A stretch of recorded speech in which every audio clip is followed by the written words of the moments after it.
May 30th, this propaganda is just getting pathetic. First of all, there was a minor, low-level person in the White House was fired, and they're trying to make it look like a shakeup. Watch this. With Scott Pelley. And good evening, Scott's an assignment for 60 Minutes. I'm Jeff Glore. He is blaming the messenger.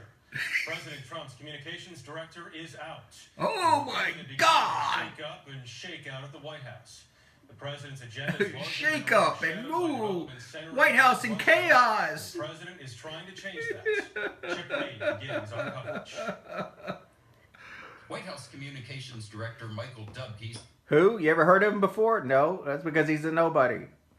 In a statement today, the reasons for my departure are personal, but sources tell CBS News. Uh-oh, sources. Now, this is going to be funny. Later on, he talks about these sources. So it's a non-stop drumbeat of unnamed sources that they're just completely pulling out of their ass. Listen to this. They're literally making this up. CBS News that Kushner tried to set up a secret back channel to Russia during the presidential transition. Sources say Kushner's rivals on the staff are now taking shots at him, and for the first sources say, who's that? They just totally make that up?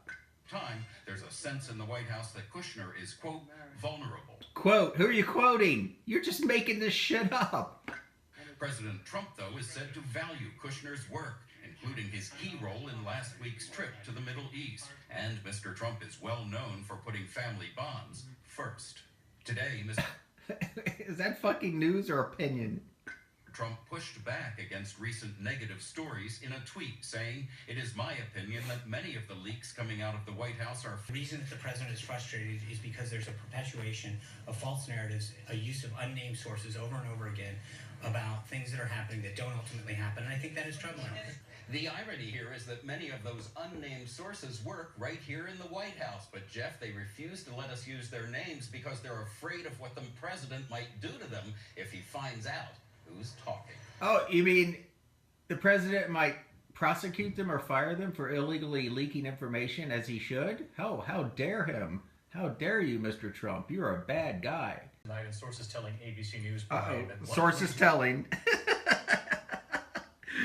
Literally, what these sources are just rumors that they say, oh, it seems viable. Let's say sources, but they're just getting rumors from other journalists. Or sometimes they completely make up a story saying, well, this would be viable if we lied about it. It would make sense, and then they completely make up a story, knowing that it can't be disproved. It's like sources say Kushner is an asshole. Well, you can't disprove it. For creating this back channel was to talk about. I've been saying since 2009 that Tiger Woods is a pain pill addict. It's an epidemic across this country, and that's what brought him down, because in 2009, when he had his first wreck, he had pain pills in the car, but the press covered it up. So now they can't cover it up anymore. Watch this. New reporting on the DUI arrest of Tiger Woods. The police affidavit revealing tonight that they found him asleep at the wheel with his car running, his tires blown, and Tiger Woods was unaware of where he was. ABC's Gio Benitez with new details in Palm County, Florida. Tonight, after Tiger Woods' 3 a.m. Memorial Day arrest and that mugshot seen around the world, new details. In police documents, authorities in Jupiter say they found his Mercedes running with brake lights and a blinker on, stopped in the roadway with 2 flat tires and damaged bumpers. Jeez. Woods asleep at the wheel and had to be woken up.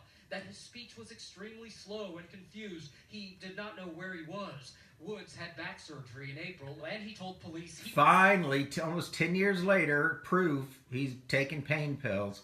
Now, the other thing is that he's also taking sleeping medication, Ambien.